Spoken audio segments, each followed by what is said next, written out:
আমার তো 2 মেয়ে আছে, আমি তো দেখি বাসায় বা অনেকের কমপ্লেনগুলো আমরা শুনি। আমাদের এখনকার বাচ্চাদেরকে ভেজিটেবলস দিলে খায় না, মাছ দিলে খায় না, অর্গানিক ভালো ভালো খাবার দিলে শাকসবজি খায় না। কি খাবে জানেন? সচেস খায়, সচেস। হট ডগ খায়। হ্যাঁ, ওই যে আপনি অর্ডার দিয়ে বার্গার এনে দিবেন, পিৎজা এনে দিবেন, ওইটা খাবে।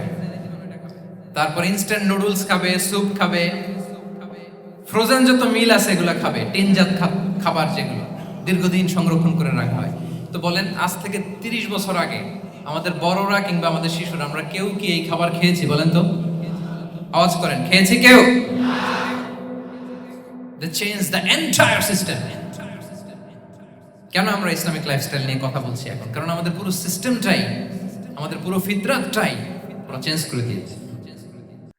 ফিতরাত শব্দটার সাথে আপনাদের পরিচয় আছে? হ্যাঁ, the innate characteristics of a human being.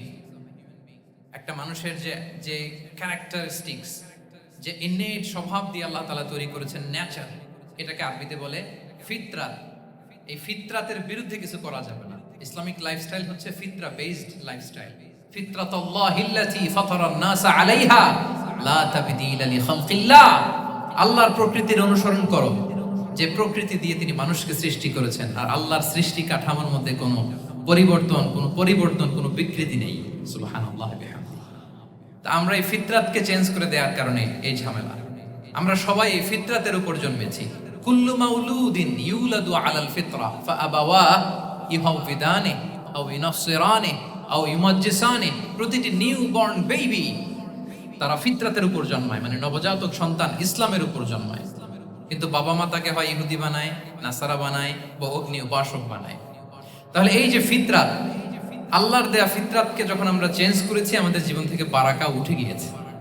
ফিতরাতকে যদি আরো সহজ করে আমি আপনাদেরকে বুঝাই, তাহলে ফিতরাত হচ্ছে যা কিছু স্বাভাবিক, যা কিছু কল্যাণকর, যা কিছু ভালো, তাই ফিতরাত। আই রিপিট, সুপ্রিয় শিক্ষার্থী বন্ধুরা, ফিতরাত হচ্ছে যা কিছু স্বাভাবিক, যা কিছু ভালো, যা কিছু কল্যাণকর, তাই কি?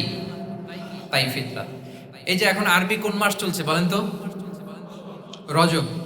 এই রজব মাসের 26 তারিখ দিবাগত রাত্রে আল্লাহ রাসূল সাল্লাল্লাহু আলাইহি ওয়াসাল্লাম ঊর্ধ্ব জগতের একটা ভিজিটে গিয়েছিলেন। আমরা জানি না সবাই? হ্যাঁ, ইসরা মিরাজের কথা আমরা জানি।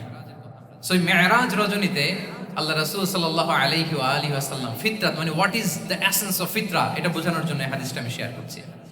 মেরাজে যখন গেলেন, জিবরিল আলাইহিস সালাম ওনাকে 2টা পেয়ালা দিলেন। তিনি বললেন, উচিতু বি ইনাআইন, আমাকে 2টি পেয়ালা দেয়া হলো। ফি আহাদিহিমা লাবান ওয়া ফিল আখারি খাম। এক পেয়ালায় ছিল দুধ, আরেক পেয়ালায় ছিল মদ। ফা আখাযতুল লাবান ওয়া শারিবতু। যখন 2টা অপশন দেয়া হলো, 2টা পেয়ালা, আমি দুধের পেয়ালাটা নিলাম এবং সেটা পান করলাম। তখন জিবরিল আলাইহিস সালাম বললেন, আসাবতাল ফিতরা, মানে you are guided to the ফিতরা, আপনি সঠিকটাই নিয়েছেন। যেটা ফিতরা, যেটা নেওয়া উচিত, আপনি ওইটাই নিয়েছেন। তাহলে এখন আরো সহজ হবে। যদি 2টা পেয়ালা দেয়া হয়, একটা মদের পেয়ালা আর একটা দুধের পেয়ালা, তো আমরা নিব কোনটা বলেন? হ্যাঁ, তাইলেই ফিতরা হবে। তাহলে কি হবে? যেটা স্বাভাবিক, যেটা কল্যাণকর, যেটা আমাদের জন্য ভালো, সেটা হচ্ছে ফিতরা। তাহলে মদের পেয়ালা, দুধের পেয়ালা, কোনটা নিব? সবাই নিব তো নাকি? আমাদের রুচির যে দুর্ভিক্ষ চলতেছে, অনেকে মদের পেয়ালাই নিয়ে নিবে। কি বলেন? আছে না একদল, তারা কি করে? ওইটা চুজ করে ফেলবে। এবার বলেন, আমরা কোন পেয়ালা নিব, মদের না দুধের? আমাদের ঐতিহ্য, আমাদের রুচি, আমাদের মূল্যবোধকে ধ্বংসের যত আয়োজন দরকার, সব সেটআপ চারদিকে আছে। আল্লাহর ফিতরাতকে ধ্বংস করে দেওয়ার শয়তানি সব আয়োজন আমাদের চারিদিকে। বাট আপনাকে রাইট থিংটা চুজ করতে হবে।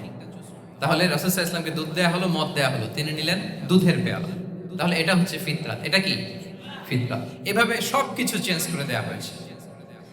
সবকিছু, আমাদের লাইফস্টাইল চেঞ্জ করে দেয়া হয়েছে, আমাদের ফুড হ্যাবিট চেঞ্জ করে দেয়া হয়েছে, আমাদের খাদ্যাভ্যাসের মধ্যে পরিবর্তন। দেখবেন যে এখন আমরা যা খাই, আগে কিন্তু এটা খাইতাম না। এখন আমরা প্রসেসড ফুড খাই, হ্যাঁ, ফাস্ট ফুড খাই, জেনেটিক্যালি মডিফাইড যে ফুডগুলো আমরা খাই, এরপরে ল্যাব মিট, কত যে ভয়ঙ্কর।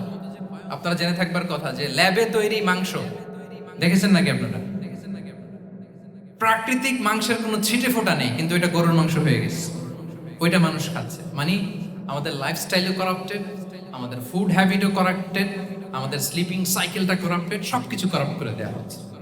এবং এটার প্রভাব পড়েছে আমাদের শিশুদের মধ্যেও। দেখবেন যে শিশুরা সবজি খেতে চায় না। আমার তো 2 মেয়ে আছে, আমি তো দেখি বাসায়, বা অনেকের কমপ্লেনগুলো আমরা শুনি। আমাদের এখনকার বাচ্চাদেরকে ভেজিটেবলস দিলে খায় না, মাছ দিলে খায় না, অর্গানিক ভালো ভালো খাবার দিলে শাকসবজি খায় না। কি খাবে জানেন? সচেস খায়, সচেস, হটডগ খায়। হ্যাঁ, ওই যে আপনি অর্ডার দিয়ে বার্গার এনে দিবেন, পিৎজা এনে দিবেন, ওইটা খাবে। তারপর ইনস্ট্যান্ট নুডলস খাবে, স্যুপ খাবে, ফ্রোজেন যত মিল আছে এগুলো খাবে, টিনজাত খাবার যেগুলো দীর্ঘদিন সংরক্ষণ করে রাখা হয়। তো বলেন, আজ থেকে 30 বছর আগে আমাদের বড়রা কিংবা আমাদের শিশুরা, আমরা কেউ কি এই খাবার খেয়েছি? বলেন তো, আওয়াজ করেন, খেয়েছি কেউ? They changed the entire system. কেন আমরা ইসলামিক লাইফস্টাইল নিয়ে কথা বলছি এখন? কারণ আমাদের পুরো সিস্টেমটাই, আমাদের পুরো ফিতরাতটাই ওরা চেঞ্জ করে দিয়েছে। তারপর ডিভাইস ছাড়া বাচ্চারা খেতে চায় না, কার্টুন দেখে দেখে খাওয়াতে হয় ওদের। কি বলেন? আচ্ছা বলেন তো, আজ থেকে 30 বছর পেছনে ব্যাক টু দ্য হিস্ট্রিতে যদি আমরা যাই, 70-এর দশকে, 80-র দশকে বাংলাদেশের কোন একটা গ্রামের কথা, একটা পল্লীর কথা আপনি একটু চিন্তা করেন তো। রাত 8টার দিকে, 9টার দিকে আপনি ওই গ্রামের কাউকে খুঁজে পাবেন?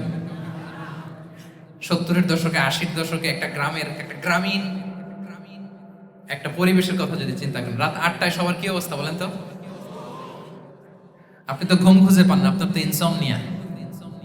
আমাদের এখন ট্যাবলেট খাওয়া লাগে না ঘুমের জন্য, আমাদের তো ইনসমনিয়া হয়ে গেছে। কিন্তু আজ থেকে বেশি দূরে না, 30 বছর আগের একটা গ্রামীণ পরিবেশের রাত 8টার পরিবেশ হচ্ছে সবাই ঘুম। আমরা তারও 2 বা 3 ঘন্টা পরে ডিনার করবো, কিন্তু ওনাদের মাগরিবের আগে বা পরে ডিনার করে ফেলছে, এশার নামাজ পড়েই কি 1-2 জন না, পুরো গ্রাম জামাতে ঘুম, পুরো গ্রাম জামাতের সাথে ঘুম। তো যে লোকটা 8টার দিকে ঘুমালো, উঠবে কখন বলেন? রাত 3টার পর ওর ঘুম আসবে? আর হ্যাঁ, ঘুমেরও তো একটা লজ্জা শরমের ব্যাপার আছে, আর কত থাকবে এখানে? কি বলেন? আপনি তো ঘুমাতে যান রাত 2টায়, আর আজ থেকে 30 বছর আগে আমার বাংলাদেশের একটা গ্রামীণ পরিবেশে রাত 8টার দিকে সবাই, আমরা এখন যে টাইমটাতে ঘুমোতে যাই ওই সময় ওনাদের অর্ধেক ঘুম শেষ। ফজরের নামাজ পড়ে আমাদের বাপ চাচারা কি করতো? হ্যাঁ, একটু ব্যাক টু দ্য হিস্ট্রিতে তাকান না। ফজরের নামাজ পড়ে এক বল পান্তা ভাত খাইতো। আমরা তো এখন এতটুকু খাইলে আমাদের এটা বার্ন করার জন্য দৌড়াইতে হয় 5 কিলো, জিমনেশিয়ামে যাইতে হয়, কত আয়োজন, কত ওয়ার্কআউট করা লাগে। এক বল কাঁচামরিচ দিয়ে, পোড়ামরিচ দিয়ে ভাত খেয়ে চলে যাইতো ফসল খেতে। দুপুরে আবার এক বল, খাইতে বসলেই এক বল। আমরা সারা মাসে খেতে পারি না এক বল। আচ্ছা, কি খেত? খাওয়ার আইটেমটা দেখেন তো, কোনো ফরমালিন আছে? কথা বলেন। কোনো মেডিসিন ছিল না, একেবারে ফ্রেশ, হ্যাঁ, পিওর অর্গানিক। নিজেদের মাঠ থেকে আনা যে ধান, ঢেকি ছাটার ধান দিয়ে ভাত খেত। বাড়ির পুকুরের মাছ, কোনো ফরমালিন নাই। নিজের চাষ করা সবজি খেত, গোয়ালের দুধ খেত। আমরা অনেকে মনে করি যে আমাদের এই যে সায়েন্স এন্ড টেকনোলজিক্যাল অ্যাডভান্সমেন্টের যুগে আমরা বোধহয় খুব সুখে আছি, আমাদের দাদা পরদাদারা বোধহয় এত সুখ করে যায় নাই। ওনারা যে সুখ করে গেছে তা আমরা চোখেও দেখিনি। আমার দাদা পরদাদারা যে সুখে লাইফ লিড করেছে তার অর্ধেকও আমরা করতে পারি। তারাই আসলে শান্তির, সুখের, আনন্দের সময়টা তারা কাটিয়ে। তাহলে সম্মানিত সুধী মণ্ডলী, পুরো আমি আপনাদেরকে বোঝানোর চেষ্টা করছি যে ইসলামিক লাইফস্টাইল নিয়ে why we should talk about Islamic lifestyle. কারণ পুরো সিস্টেমটাকে তারা কলাপস করেছে, করাপ্ট করেছে। Food habit, the lifestyle, the sleeping style, সব চেঞ্জ করেছে। তো এই জন্য আল্লাহর দেয়া ফিতরাতকে যেন আমরা প্রিজার্ভ করি, আমরা সচেতন হই। এখনই যদি সচেতন না হই, ডিজাস্টার আমাদের জন্য অপেক্ষা করছে। Just wait and see. তাহলে ইসলামিক লাইফস্টাইল হচ্ছে একটা ফিতরা বেসড লাইফস্টাইল। এই ফিতরাকে আমাদেরকে প্রিজার্ভ করতে হবে। তাহলে 3টা পয়েন্ট বলে ফেলছি অলরেডি, যদি আপনাদের মনে থাকে। প্রথমে কি বলেছিলাম? হালাল, হালাল দিয়ে জীবন সাজাবো। 2 নম্বরে প্রোডাক্টিভিটির জন্য কি করব? রাতে দেরি করে ঘুমাবো। তাহলে আগে আগে ঘুমাবো, ফলে আগে আগে ঘুম থেকে জেগে কাজ শুরু করবো। 3 নম্বরে ফিতরা, মানে আল্লাহর দেয়া প্রাকৃতিক যেই নিয়ম, মানে আলোর সাথে সাথে আমার জীবন শুরু, আলো নাই আমিও ঘুমাই পড়বো। কি বলেন?